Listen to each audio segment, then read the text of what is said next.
ñu ngi lay nuyu. ok ñu ngi jëm avocat bi avocat wu. mën nga ñëwaat ci li nga xam ne moom mooy li xew tey fii ci palais de justice bu Dakar. waa dañuy sant yàlla di gërëm le peuple sénégalais parce que la justice est rendue au nom du peuple donc c'est l'occasion pour nous de saluer le courage d'abord exceptionnel de Madame la Première ministre Aminata Touré qui s'est pas dérobée, qui lors de l'audience a affirmé de fond en comble tous les propos qu'elle a eu à écrire sur sa page Facebook et sur les réseaux sociaux et qu'elle a assumé un débat qui a été posé depuis longtemps sur la bonne gouvernance, la gestion des fonds Covid et il était de sa responsabilité en tant que gouvernante de donner son point de vue. C'est cette liberté-là que Mansour Faye a voulu la reprocher de ne pas pouvoir s'exprimer sur ces faits-là. Et donc nous, avec les autres avocats, notamment Maître Moussa Sarr, Maître Djibi Diallo, Ndeye Fatou Touré et Maître Kane, on a eu à justement dire que les propos de Madame Aminata Touré font l'objet du débat public qui était antérieur même à son intervention. Et que donc elle a agi sur la bonne foi. C'est cette bonne foi-là qu'aujourd'hui ces juges du Sénégal ont pris comme élément pour relaxer pur et simplement Madame Aminata Touré et condamner le sieur Mansour Faye à payer l'entier dépens de cette audience-là. Et effectivement, nous avons été un peu déçus du fait de ne pas avoir bénéficié de notre demande reconventionnelle suite à la demande initiale de M. Mansour Faye. Mais nous sommes contents que les juges du Sénégal aient promis la liberté d'opinion et promis la liberté d'expression au panthéon de ces grandes libertés que les peuples sénégalais sont attachés. Et donc aujourd'hui, nous ne pouvons que être satisfaits de cette décision-là et encore une fois féliciter Madame la Première ministre pour son courage et sa détermination à aller au bout de ses idées. C'est cet exemple-là qu'il faudra donner à cette jeunesse sénégalaise, à ces gouvernants sénégalais, qu'il ne faut pas se dérober, il faut assumer ses choix et c'est ce qu'elle a fait aujourd'hui. Donc c'est une victoire de la justice sénégalaise, c'est une victoire du peuple sénégalais et personne ne pourra s'abriter derrière ces décisions-là, cette manœuvre que M. Mansour Faye avait voulu opérer pour se laver à grande eau et pour pouvoir éventuellement échapper à la réduction des comptes telle que demandée par les nouveaux gouvernants de ce pays-là. Parce qu'aujourd'hui, nous avons le concept du Djubanti qui est de mise et donc il faudra qu'à un moment ou un autre, quand on a eu à gérer les deniers publics de ce pays-là, de pouvoir aller assumer ses responsabilités acquis de droit. D'accord. Alors, gis nañu ki nga xam ne moom mooy l'accusé plutôt mën nañu ko wax loolu Mansour Faye di laaj 1 milliard. ki nga xam ne itam moom mooy la présidente Aminata Touré di laaj 1 milliard Sénégalais ñi ngi seetaan bëgg nañ xam exactement li ni mel fan la mujjee. ñun du Aminata Touré moo yóbbu boppam fii ci tribunal bi dañ ko yóbbu donc Mansour Faye mooy nekkoon demandeur bi c'est l'hôpital qui se charge de la charité moom moo ko yóbbu hôpital donc moom moo njëkk a demandé que bu dee juge bi nangul na ko lu muy que madame Aminata Touré daf ko tuumaal lu nga mel ne du dëgg ñu condamné Aminata Touré à lui payer 1 milliard ñun nag dañoo def simplement benn réplique à travers les plaidoyers de notre confrère Moussa Sarr mu ne comme ñoom 1 milliard la ñu laajte ñun it bu dee ñun tam jàpp ngeen ni que Aminata Touré lu ñu koy toppee defu ko dañoo bëgg à titre reconventionnel ngeen condamné Mansour Faye à nous repayer la même somme par rapport à ce qui s'est passé d'ailleurs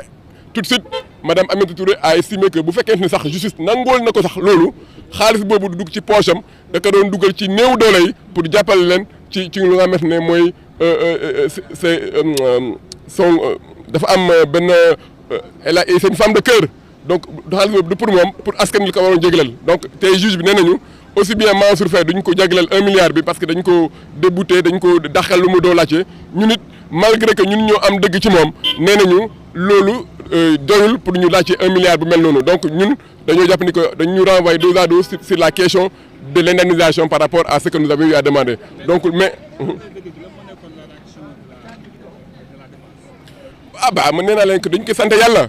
xam nga boo nekkee ci dëgg moom amoo dara loo war a tiit donc vraiment ñun ak la présidente Aminata Touré amuñu woon dara la ñu nga xamante ne dañ ko doon dañ ci tiit donc parce que dañu jàpp ni que boo nekkee ci yoon moom da nga war a am xel mu dal donc ñun xel mu dal la ñu ñëwee keroog xel mu dal moo taxoon encore tey ñu ñëw gis ngeen balaa may ñëw sax fekkee délibéré sax joxe nañ ko parce que damaa nelaw ba yandoor doora yeew ndànk ñëw tribunal ñëw nag fekk gars yëpp kontaan gis gars yi di signe xam na ne aujourd'hui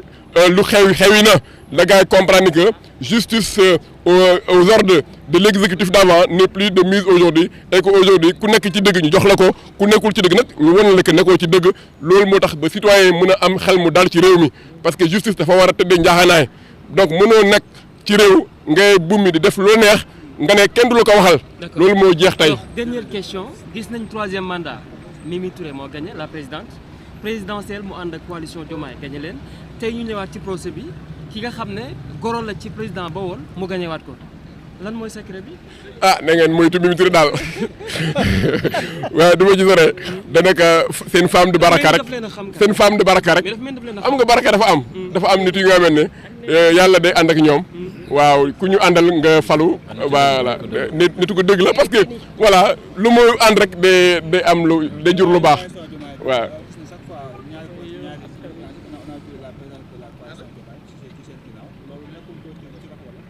waaw non da ngeen xam ne déjà kooku citoyen la man mi je suis avocat mais ñëpp xam nañu sama taxawaay ci Diomaye président bu ñu amuloon dëgg kon du ñu am fit ñëw taxaw di wax lu ñuy wax ni dafa ne lu amoon dëgg dëmb léegi moo jeex. et puis boo xoolee jurisprudence tey bu nga xam ne moom la juge sénégalais joxe tey c'est-à-dire que tey mu ngi confirmer simplement à ce qui se fait dans les grandes démocraties man je suis un avocat du barreau de Paris gis naa ni que la cour de cassation de la France a toujours dit un fait bu nga xamante ne a fait l'objet d'un débat public mënuñ ko utiliser pour di ko utiliser dans un cadre diffamatoire lu nga xamante ne ñëpp a ko waxtaanee bu nit demee ba di ko wax mënoo ko utiliser ne lii fait diffamatoire la ndaxte rapport yi nga xamante ne ñëpp gis nañ ko. Cour de compte joxe na ko donc ci loolu la madame Aminata Touré sukkandiku pour wax lu mel noonu te loolu liberté d'opinion la donc ñu ngi sant yàlla ci revirement de jurisprudence bi nga xam ne les juges du Sénégal ont eu le courage d'adopter pour se conformer à ce qui se fait comme dans les standards de la justice mondiale donc vraiment nañ ko sant yàlla ndaxte aujourd'hui même vous les journalistes lii daf leen di protéger parce que bu ngeen gisee rapport ci génn ngeen bëgg def ci ay chronique mais nit jóg fenn leen da ngeen ma diffamer alors que yéen da ngeen di def rek commenter un rapport des corps de contrôle de l'État donc bu boobaa madame Aminata Touré moo am ndam mais defe naa tey c'est toute la presse moo am ndam tey donc nañ ko sant yàlla c'est un pas décisif pour la consolidation de la démocratie au Sénégal et ici en Afrique parce que Sénégal est toujours un pays pionnier dans les combats de liberté publique et privée. non loolu moom du ma ci dugg ay considération moo ñu fi yóbbu ñun jàpp ñu ko dafa ñu tooñoon lu mu laajte lu tollool ci lu mu laajte la ñu ko laajte woon rek juge bi nangul ñu ko on a pris acte parce que ñun moom justice lu mu dem ba dogal rek dañ koy nangu loolu moo ci wax ji y a pas de considération à caractère personnel contre Mansour wala contre keneen ko mënti doon l'essentiel juge xamul Mansour xamul Aminata Touré lu mu xam mooy dossier c'est-à-dire que in concreto justice waru xam jëmm yi nga xam ne ñoo war a taxaw ci kawam loolu mooy tax ba xelu nit ñi yëpp di daal muy yow muy man muy keneen képp ku taxaw ci kanam juge du la xam lan mooy sa statut ñun ñoo ko xam Aminata rek ne madame la première ministre mais juge bi xamul madame la première ministre xamul Mansour goro diw la wala goro diw la donc fu nekk fi am nga goro donc mais nag justice nag ñëpp la war a taxawal. waaw jërë ngeen jëf waay kontaan naa. macha allah. ce fut li nga xam ne moom mooy les paroles de ki nga xam ne moom mooy maître monsieur l'avocat de madame Mimi Touré addu woon si li nga xam ne tey moom mooy le sort bien évidemment de cette victoire wala de cette décision bi nga xamante ni actuellement voilà actuellement nga xamante ni moom la ñuy génnee léegi comme li nga xamante ni tey moom mooy voilà moom mooy victoire d'une manière générale si li nga xamante ni moom mooy voilà mooy li nga xamante ni tey. Madame Touré s'est prononcée sur les faits en ayant mis en avant d'abord en se fondant sur les rapports de la Cour des comptes pour estimer qu'aujourd'hui il y a eu des soupçons des faits de surfacturation notamment sur la gestion des fonds Covid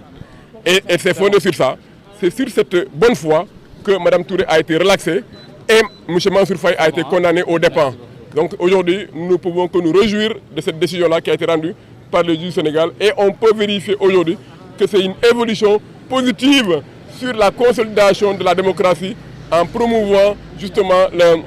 comment on appelle ça, la liberté d'opinion et la liberté d'expression. Donc aujourd'hui, un fait qui fait l'objet d'un débat public ne doit plus constituer au Sénégal un fait diffamatoire. C'est ce qui est le cas aujourd'hui et c'est ce qui a été noté par cette décision qui est une décision à saluer. effectivement, M. Faye avait sollicité, en cas de condamnation de Mme Touré, une condamnation à 1 milliard. Et nous, en réplique par rapport à une demande reconventionnelle, à travers la plaidoirie de Maître Moussa Sarr, était de dire, si aussi Mme Aminata Touré est relaxée, nous sollicitons à titre reconventionnel un montant de 1 milliard. Ces demandes respectives de la demande et de la défense n'ont pas été acceptées par le tribunal et nous prenons acte de cette décision et nous ne commentons pas le reste parce que les juges sont souverains et car aussi ils rendent la justice au nom du peuple. Perception par rapport à cette décision? C'est une bonne évolution de la liberté d'expression et de la liberté d'opinion au Sénégal. C'est une bonne chose parce que vous savez que la Cour de cassation de la France a toujours dit qu'effectivement, un fait qui fait l'objet de débats publics ne peut plus constituer un fait diffamatoire. Et donc, nous savons que quand les rapports sont rendus dans une démocratie, les rapports de la Cour des comptes ou de l'IGE ou de l'IGF, effectivement, les citoyens, comme vous les journalistes, vous avez le droit, comme les acteurs politiques, de commenter ces rapports-là. C'est ce que Mme Aminata Touré a fait simplement, naturellement, sur sa page et sur les réseaux sociaux pour commenter cette décision-là. Elle ne l'a pas fait à titre personnel pour combattre un titre personnel une personne, mais elle l'a fait pour donner sa perception de la justice, la perception de la bonne gestion et de la réduction des comptes au Sénégal. C'est ce que la justice a estimé que elle était de bonne foi, elle a agi en bonne foi et c'est une bonne décision aussi pour vous les journalistes du Sénégal. Vous pouvez librement commenter tous les rapports qui sont rendus au Sénégal. Voilà loolu moo nekkoon li nga xamante ne tey moom mooy li avocat bi bantuwaat